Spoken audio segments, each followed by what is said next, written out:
जय श्री राम। रामचरितमानस की जय।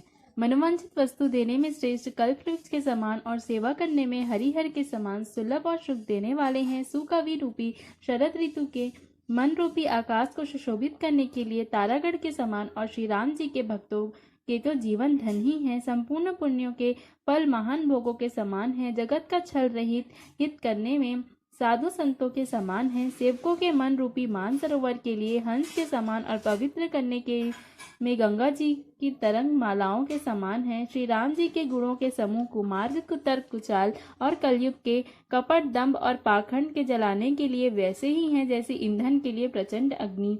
रामचरित पूर्णिमा के चंद्रमा की किरणों के समान सभी को सुख देने वाले हैं, परंतु सज्जन रूपी कुमुदिनी और चकोर के चित्त के लिए तो विशेष हितकारी और महान लाभदायक हैं। जिस प्रकार श्री पार्वती जी ने श्री शिव जी से प्रश्न किया और जिस प्रकार से श्री शिव जी ने विस्तार से उसका उत्तर कहा, वह सब कारण मैं विचित्र कथा की रचना करके गाकर कहूँगा।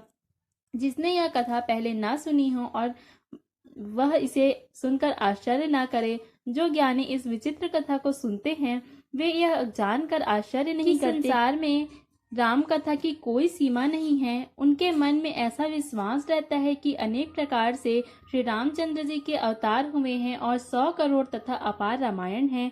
कल्प भेद के अनुसार श्री हरि के सुंदर चरित्रों को मुनीश्वरों ने अनेक प्रकार से गाया है। हृदय में ऐसा विचार कर संदेह न कीजिए और आदर सहित प्रेम से इस कथा को सुनिए। श्री रामचंद्र जी अनंत है, उनके गुण भी अनंत है और उनकी कथाओं का विस्तार भी असीम है। अतएव जिनके विचार निर्मल हैं वे इस कथा को सुनकर आश्चर्य नहीं मानेंगे। इस प्रकार सब संदेहों को दूर करके और श्री गुरु जी के चरण कमलों की रज को सिर पर धारण करके मैं पुनः हाथ जोड़कर सबकी विनती करता हूँ, जिससे कथा की रचना में कोई दोष स्पर्श करने ना पाए। अब मैं आदर पूर्वक श्री राम जी को सर झुकाकर और श्री शिव जी को सिर झुकाकर श्री रामचंद्र जी के गुणों की निर्मल कथा कहता हूँ। श्री हरि के चरणों पर सिर रखकर संवत 1631 में इस कथा का आरंभ करता हूँ।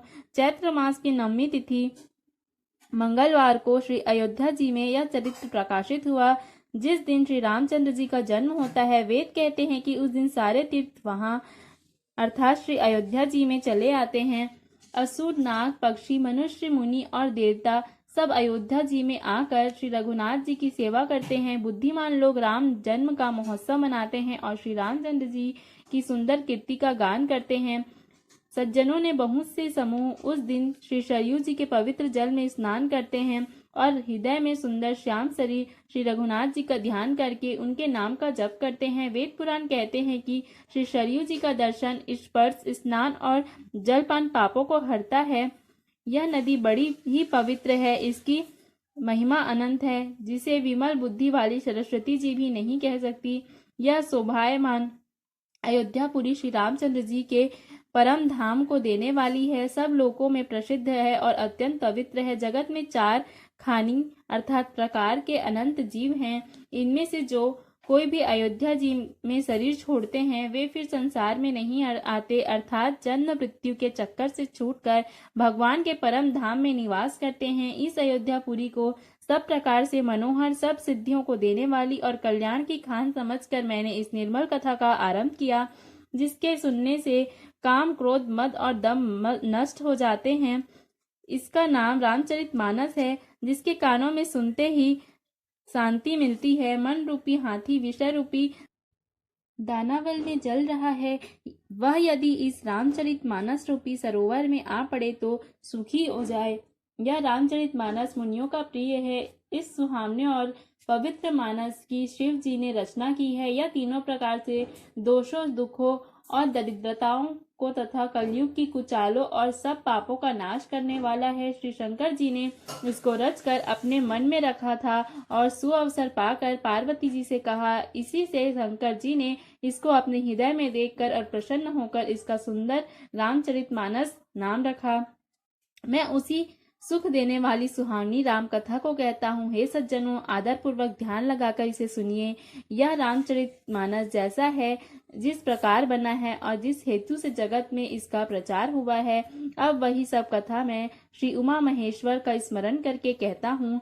श्री शिव जी की कृपा से उसके हृदय में सुंदर बुद्धि का विकास हुआ जिससे यह तुलसीदास श्री रामचरितमानस का कवि हुआ। अपनी बुद्धि के अनुसार तो वह इसे मनोहर ही बनाता है, फिर भी हे सज्जनों, पवित्र चित्त से सुनकर इसे आप सुधार लीजिए। सुंदर अर्थात सात्विक बुद्धि भूमि है, हृदय ही उसमें गहरा स्थान है। वेद पुराण समुद्र है और साधु संत मेघ हैं। वे अर्थात साधु रूपी मेघ श्री राम जी के सुयश रूपी सुंदर, मधुर, मनोहर और मंगलकारी जल की वर्षा करते हैं। सगुण लीला का जो विस्तार से वर्णन करते हैं, वही राम सुयश रूपी जल की निर्मलता है, जो मल का नाश करती है। और जिस प्रेम भक्ति का वर्णन नहीं किया जा सकता, वही इस जल की मधुरता और सुंदर शीतलता है।